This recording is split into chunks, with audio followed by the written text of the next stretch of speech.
Super quick live. So one of the very cool things that happened that I haven't talked a lot about is we did end up putting together PEFI 5, have an amazing, amazing group.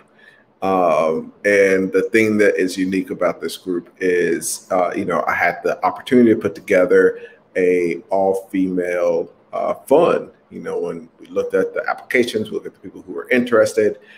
Obviously we had a lot of males. I've talked about the fact that, when it comes to this channel, it is 98% white male, which is great. It's not to say that, there are very few people that are interested. I don't advertise. There's the only way you're going to end up here is that you are searching for private equity at this point. And even before, there was a little bit more of a diverse group. Durval just popped on. And before, when I spent more time talking about just buying and selling businesses, it's definitely diverse. And as, obviously, we still help people. Durval, thanks for popping in. He is, we'll pop you on screen here. He's in the Dealmakers Institute. And so, I've done content for 10 years on buying and selling businesses. And I've definitely noticed that, I don't have a lot of content on private equity, but I've noticed that as I've spent more time talking about private equity, it's become a tighter and tighter audience. And so when I saw that we had the opportunity in PEFI 5 to, we had 4 amazing, very highly qualified. We're going on what's now week 8 of that group of folks. And, it's really cool to have, despite the fact that my audience is 98% male, to be able to put together what's a rarity. A complete fund that's run by all females. And so that has been a unique thing. Shout out to the amazing fellas, Flint Harold. Hopefully you watch this. I appreciate your, there's just several folks that have been very patient through multiple PEFIs that, it's like, all right, we got this one. We got it. So this was one where we had multiple guys, quite frankly, that we had to put on the back burner and just tell them, hey, not this one. We're gonna keep doing this. Please be patient. Feel free to take your deposit back if you don't want to be patient. And most of the folks well, not even most, everybody that we reached back out to and said, hey, we're going to get started with PEFI 5. It's going to be a couple months. It's literally been 2 months, close to 3 months that, I'm not here selling, I'm not here trying to sell as much as I can. I'm not here trying to pack as many of these into a year as we can. I want to make sure that every time we're launching a new PEFI, we have plenty of folks we have plenty of resources and access, and my team and all that that aren't stretched thin to be able to help each PEFI launch. And so, Marissa, thank you for popping in. Let's say hello to some folks, and I will just jump right in here. Emmanuel, what is up? Thanks for coming in. Marva, thanks for coming in.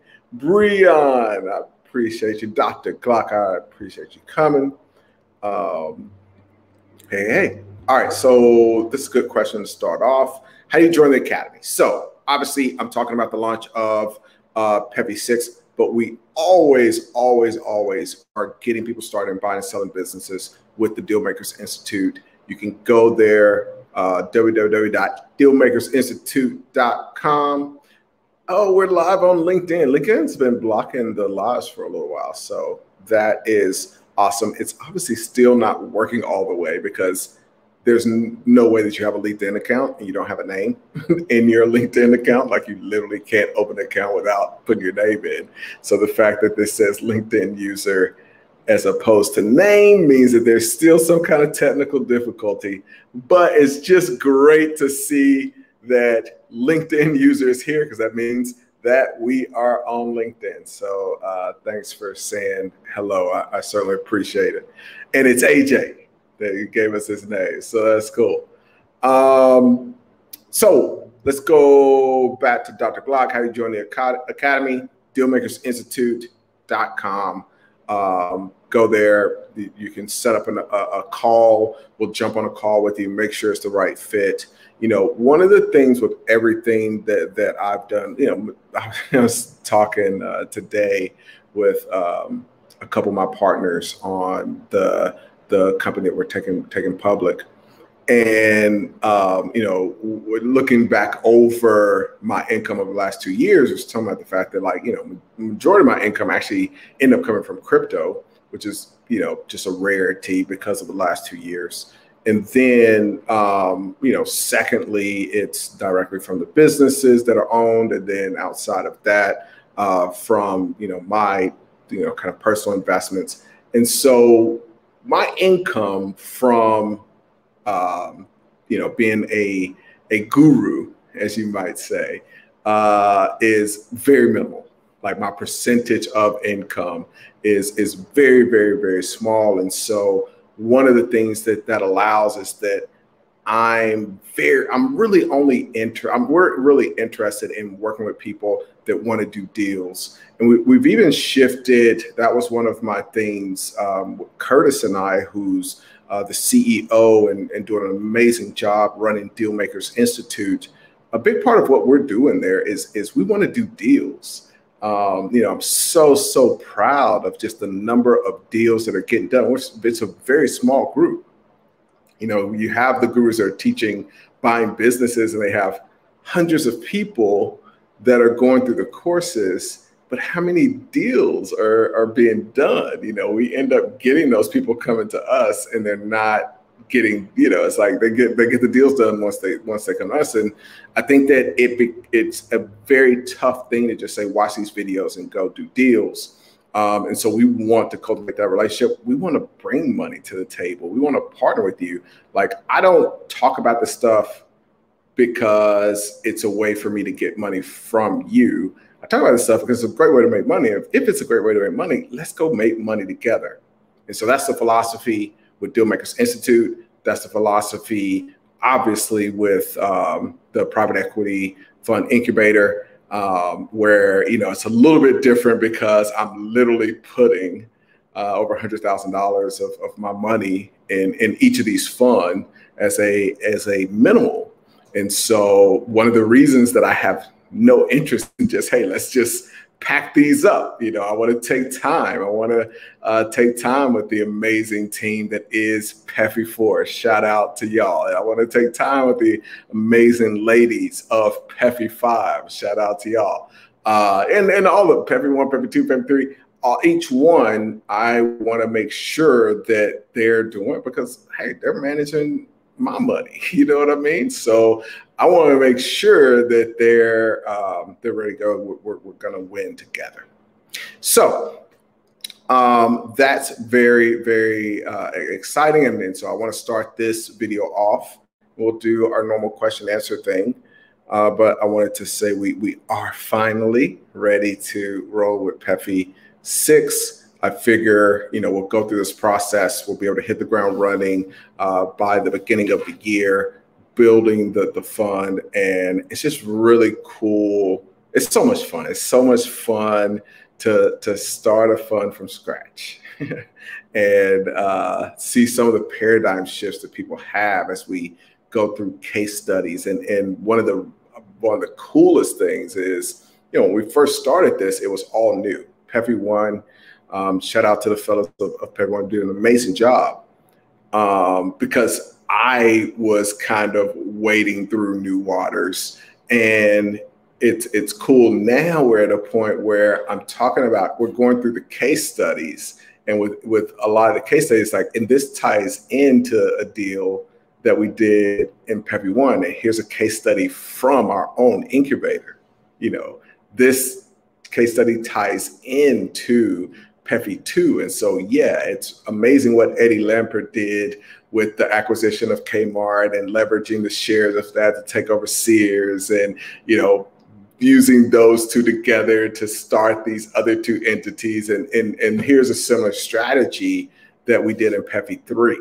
And so now, not only are we building up our own case studies, but we're creating this ecosystem where these funds get to do deals together. So, you know, it's one thing to have a vision. Like, a lot of that is the vision that I had at the beginning of 2020.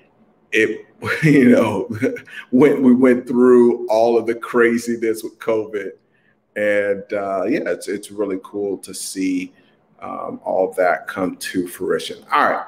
So before I say anything else, be sure you like, because as I've talked about before, you know, when it comes to my channel, we don't save likes here. There's just no reason to watch and not like, because that's 100% free. We want to save our money. We want to invest our money. We want to get returns on our money. Last thing we want to do is save up likes, because that ain't making you anything. Save your money, give away the likes. All right. Dr. Glass says, okay, thanks. So that answers that. Let me know. Feel free to, and then secondly, say hello or fill in any questions here. Let's see what we got from Brandon. This is from Facebook. Get a lot of e-com brands in the 1 to 10 million value range, all off market. Let me know if that's something in your target acquisition criteria. Yes, so it definitely is, especially if it's not in Amazon. Just because there are, if you're in the space, you already know, but for the other listeners, there are aggregators that have raised going on billions of dollars, if not already there, to acquire Amazon businesses. And it's you have to be in that billion-dollar game now to compete.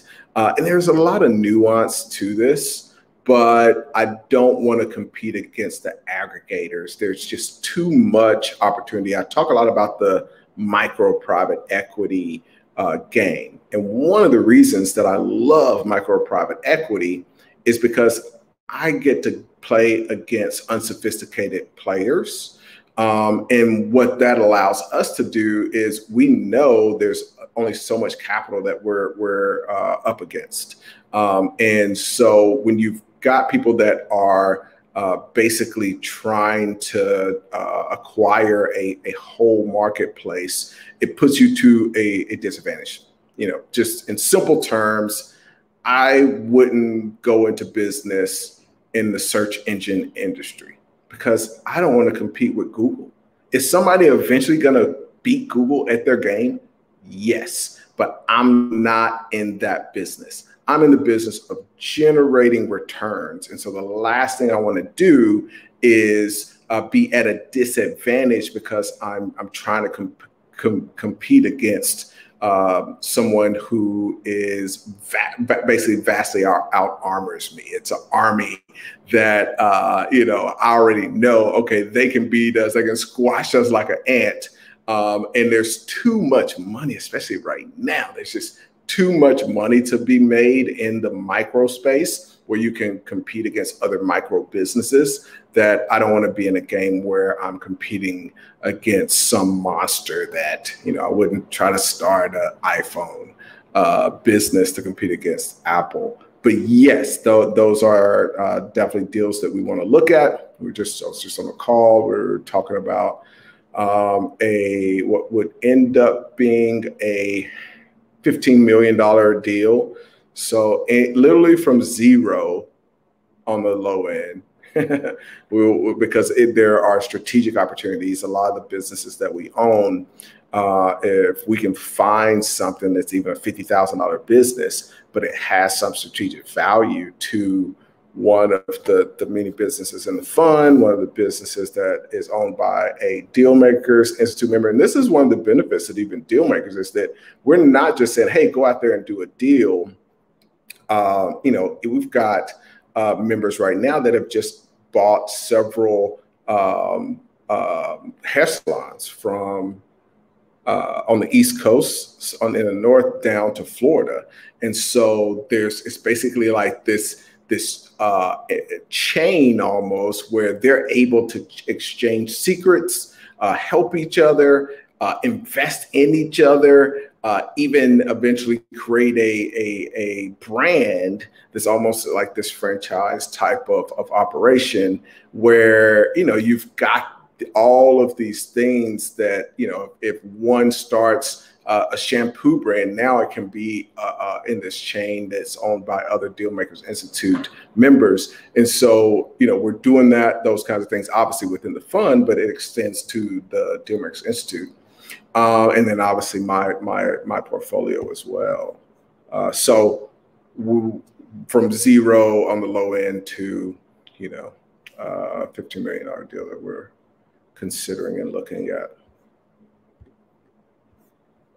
Phil, what up, homie? Thanks for popping in. What do you look for in companies to be folded into these funds? What types of industries dominate the portfolios?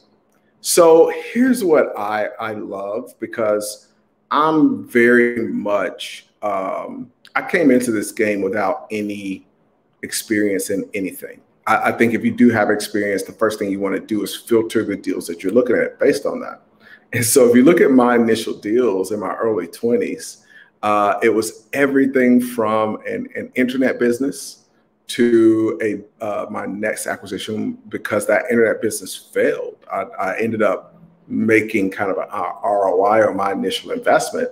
But, I dropped out of college because that business got too big for me to run it from my dorm room, had investors, all this stuff. But 2 years later, it failed. But didn't have a college degree, didn't know what I was going to do. I was working at a bank doing mortgages. And I didn't even know, even though I bought my first business, I didn't realize that there was this world of buying and selling businesses. And then it hit me one day, like, I wonder if I could just buy a mortgage company. I was frustrated in corporate America working at this mortgage company. I'm like, I wonder if I could just buy my own mortgage company. And then I realized, like, oh, and so that ended up being my second kind of leveraged buyout, using very little cash. And I bought that business. So I went from an internet-based business to a mortgage company that led to a home investor franchise. I learned about this world of franchising, which got me into several franchises, including clothing retail. And so it was very much of, oh, okay, I learned this little game. Let me leverage that into this next little game. And so it's been varied into all kinds of different industries. And so I've had the good and bad fortune of, over the last 20 years, getting a little bit of a lot of different industries. So I come into each fund really trying to learn, and I'm doing that from the beginning. I'm learning about what the experience is for each of the people that are coming into the fund. And we're literally building it from scratch. I think some people don't believe it. I think some people are like, there's no way that he's really just letting these fund managers take his money and raise additional capital and just go out there and implement their own strategy. Each one of these things is their own fund and has their own strategy. Just to give you an example, like everything from business in the accounting space, like literally a bookkeeping firm to accounting firm to, because taxes is done as well. And we do have a head that's literally a CPA, but everything from an accounting business to a wine business to an art business to a music business, and this is across funds. This isn't one fund. To multiple info businesses in the different funds, crypto business, a finance lending business.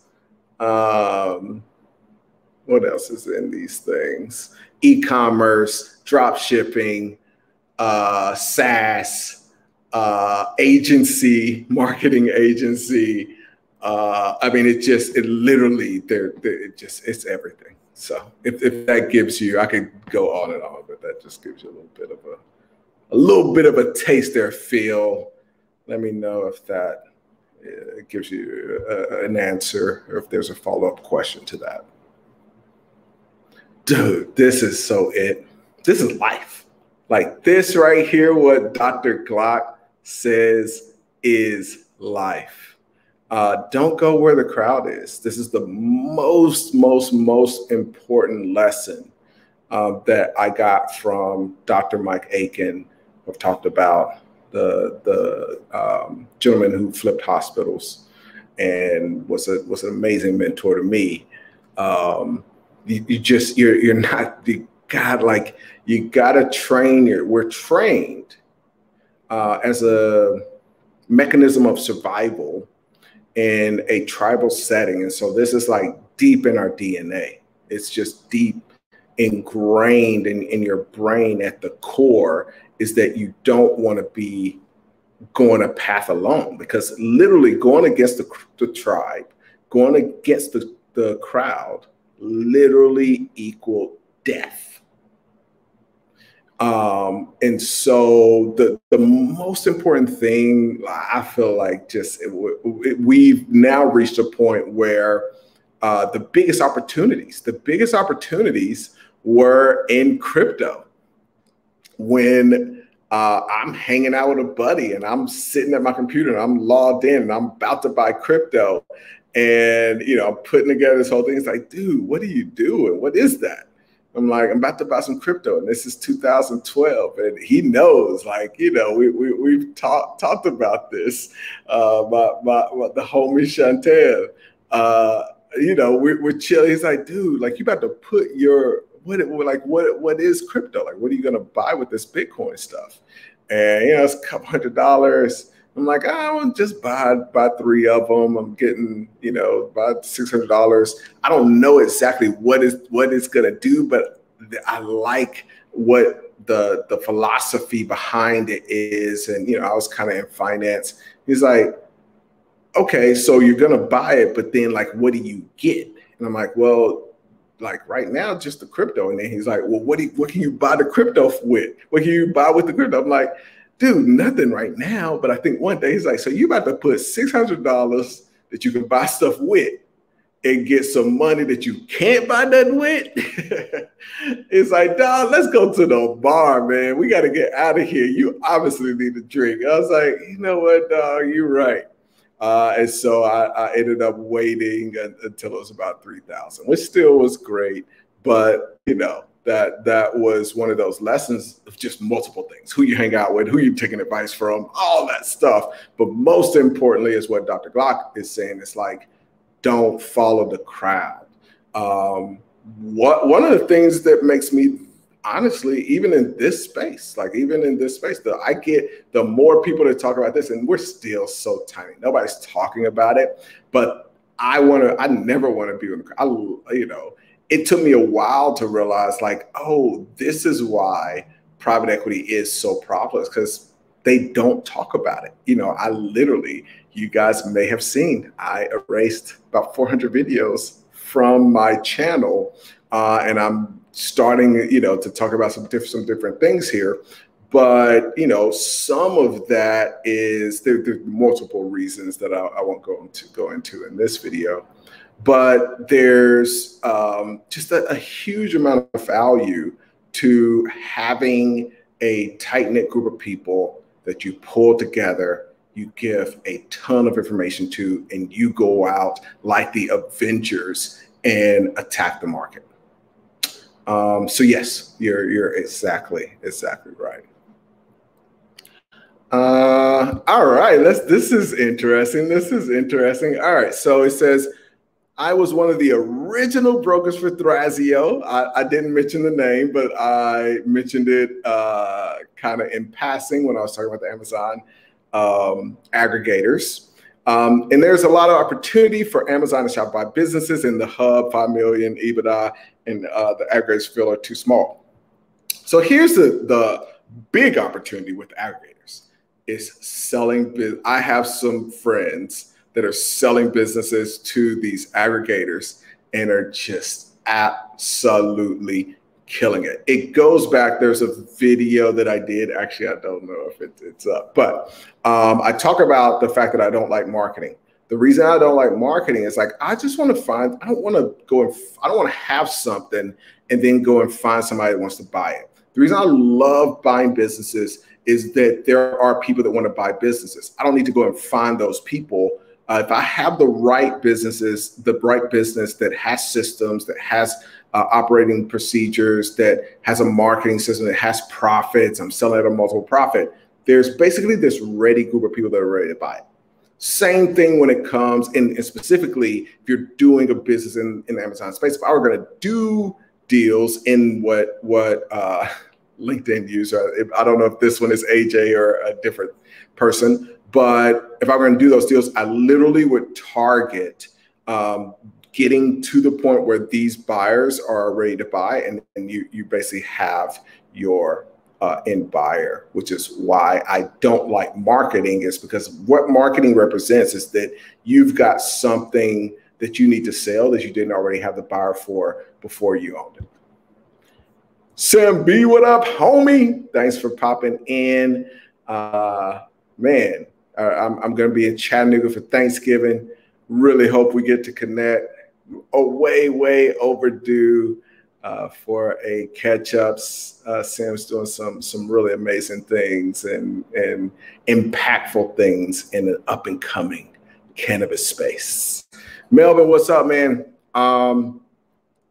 Do you remember how you found some of your first few deals? It was all networking. I did not use a broker. I did not have a system. I didn't even know that I could use a broker. I didn't even know about brokers. I literally bought, probably my first 4 or 5 businesses were bought before I knew that I could use a broker. So all of it, finding my mentor, everything, like, here's one of the funny things for me, like, y'all got it so easy.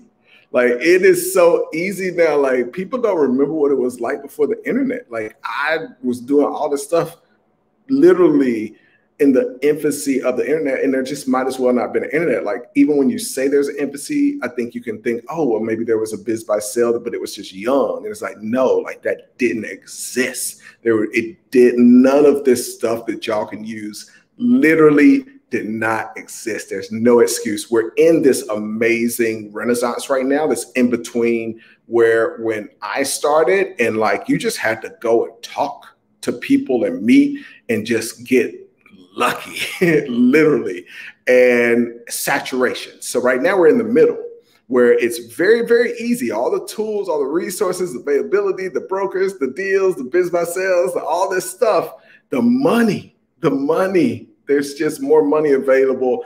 All these programs that y'all take for granted, that all that stuff didn't exist. So not like, forget just how to find the deal was way more difficult. How to finance the deal was way more difficult.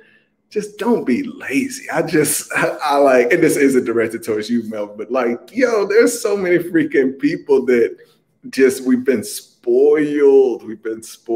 And I think we're also in a unique time economically where there's a lot of money that's been printed and the inflation hasn't caught up. There are a lot of people that think they're making money in the stock market and they're making money in crypto. And it's really just keeping up with what's really happening with inflation. And there are a lot of people that don't want to work jobs that they're going to realize that they should have been stacking like crazy and working like crazy because the little bit of money they have is going to be worth way less. You're already seeing it. I'm telling you, it's coming. I'm telling you. And, some will listen, some won't. All right. Let's do this and I'm going to pop out of here. Patrick Bentley, dang, I just jumped in late. Will be available as recording. Yeah, I'm gonna leave it up for a little bit. I'm starting to delete these. I'm starting to put them up. I want to connect. I want to find the people that want to do stuff with me, and then I delete. There's just no reason for me to leave it up.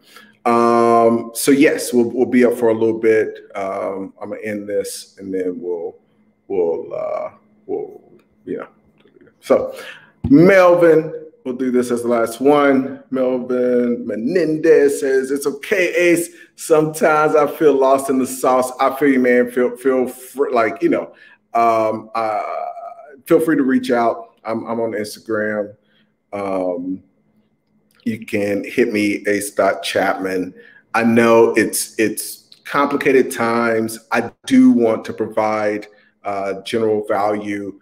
I also want, now bottom line is, and here's the bottom line for even like deleting things and those kinds of things is, as I'm building funds with people, it becomes more real that I don't want to give them more competition. It's like, for me, for years, I've been doing free stuff and giving out stuff and all that for 15 years. And so, I don't have a problem with it. But when I'm bringing other people and they're putting their money in and they're raising capital and they're doing that, it doesn't make sense for me to create their competition. I don't mind competing with anybody. So that's what that is. And so feel free to reach out.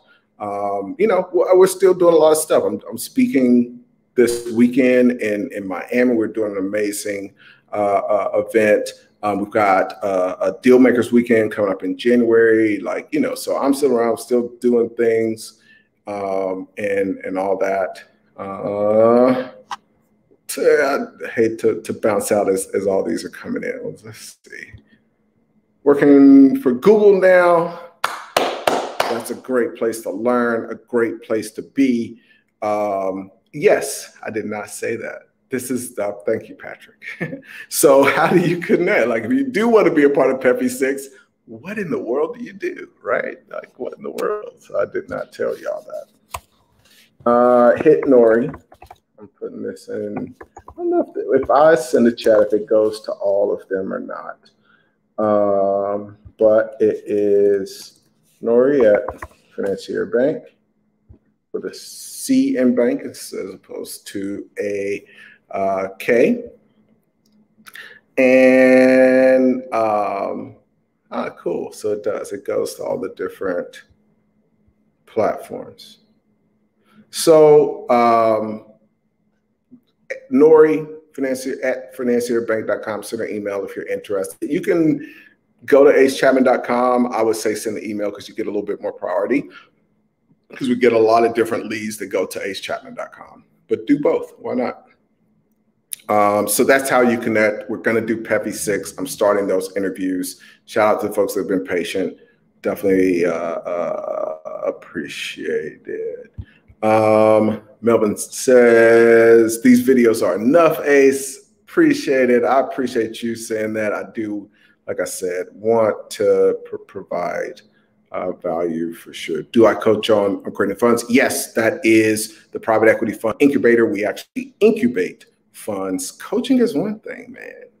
But hey, doing it together, incubating it together, and me putting up my money out of my bank account to do it is a whole nother.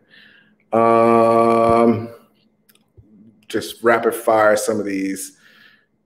Hey, Ace, appreciate your advice. You're still active in the DeFi space. Any pointers? I'll do a video coming up. That's too deep for me to just pop a few things out there. But the short answer is yes. I think there's no option but to continue in the ups and the downs, to be heavy in the DeFi space, understand the DeFi space, play in the DeFi space. Our funds are in the DeFi space. PEFI 2 just hit me. The kind of manager of PEFI 2 just hit me like, yo, like, hey, here's what we're doing. Think about this. Here's the returns and all that stuff. So shout out to him. All right. Thank y'all so much. Have a great night. I think I'm going to get a workout in and turn it in. Have a great night, everybody. Be sure to like, be sure to subscribe. I so appreciate each of y'all.